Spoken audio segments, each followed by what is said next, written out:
Hello, my name is Alan Cross. Welcome to my second lecture on oncology. You might remember if you're one of the few people that have seen the previous lecture on oncology, how I discussed how work on oncology developed out of the coronavirus vaccine and a certain realization that there's an equivalence between a virus and a cancer in the sense of one being a sympathetic reaction to another, and therefore I postulated that the pathways into the body and the body's sensitivity and interrelationship produced these syndromatic reactions to some kind of viral stimulus or poison stimulus coming through the viral network. If you look at lifestyle cancers like lung cancer and things, they're very much to do with a repeated intake of poison through tobacco smoke, and if you look at skin cancers, the sort of repeated radiation on the skin essentially reinforces that kind of damage to DNA, and it's this sympathetic damage to DNA that I believe a cancer is, like a post-viral reaction, a post-viral DNA exacerbator stroke dissimilator, that essentially the body tries to produce its own version of a cancer in order to fight a virus, or to fight a virus. And in essence, this is the cancerous reaction. And you might be interested in more, well, other types of cancer seem to be more endemic or atypical, or coming from more like a syndromatic reaction of a whole, of a part of the body. And this can in sense be linked to that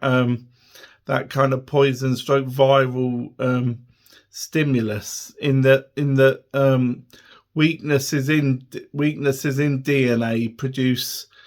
this kind of post-viral reaction. Anyway, so to approach trying to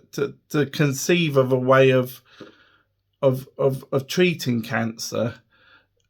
one must essentially think of, how do we deconstruct the reaction that is taking place in the body? I likened it to like a dance between a lady and a man, where the unseen stimulus of the dark night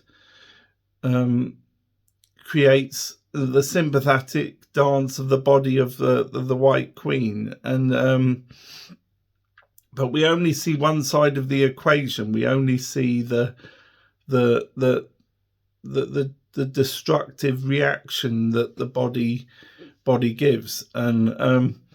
in the last lecture, I spoke about gene lasers and the role of dissimilating this dissimilation, the role of computers in unpicking and mathematizing sort of deconstructing programs and patterns that would affect cancer, and also to do with a post-viral approach to stimulate. I mean, a virally mutated approach to an immunology approach to deconstructing the kind of the haywire program that's been inputted into the body. And I became interested in how changing the overall kind of perfect storm of the reaction, changing the body's, changing the timing of the cancer's development would, make cancer more vulnerable, in essence, a bit like the coronavirus vaccine, in a sense, made the coronavirus mutate into a more transmissible but safer form, and breaking this perfect storm ratio of cancer's development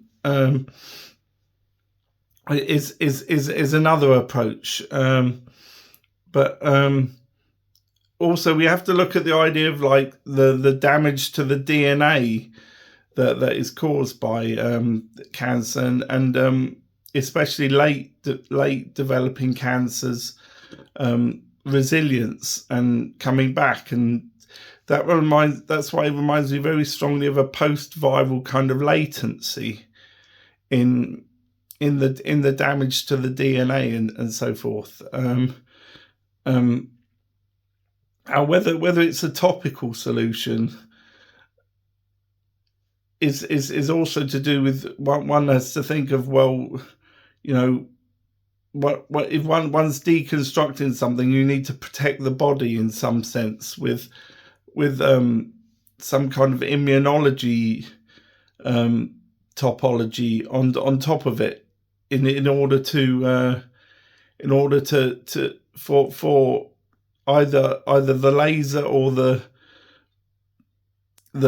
immunology to spark off, deconstructive processes in the cancer. Anyway, this is just a lecture following on from the previous lecture I gave, because it was a very short lecture and it didn't have as much detail to do with, possible approaches to other types of cancer, like endemic cancers,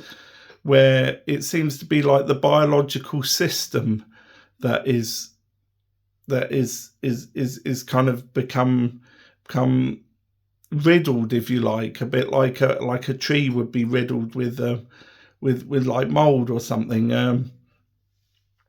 therefore it's introducing a therapeutic gene related therapy to that systematic dysfunction. Anyway, thank you very much. Right.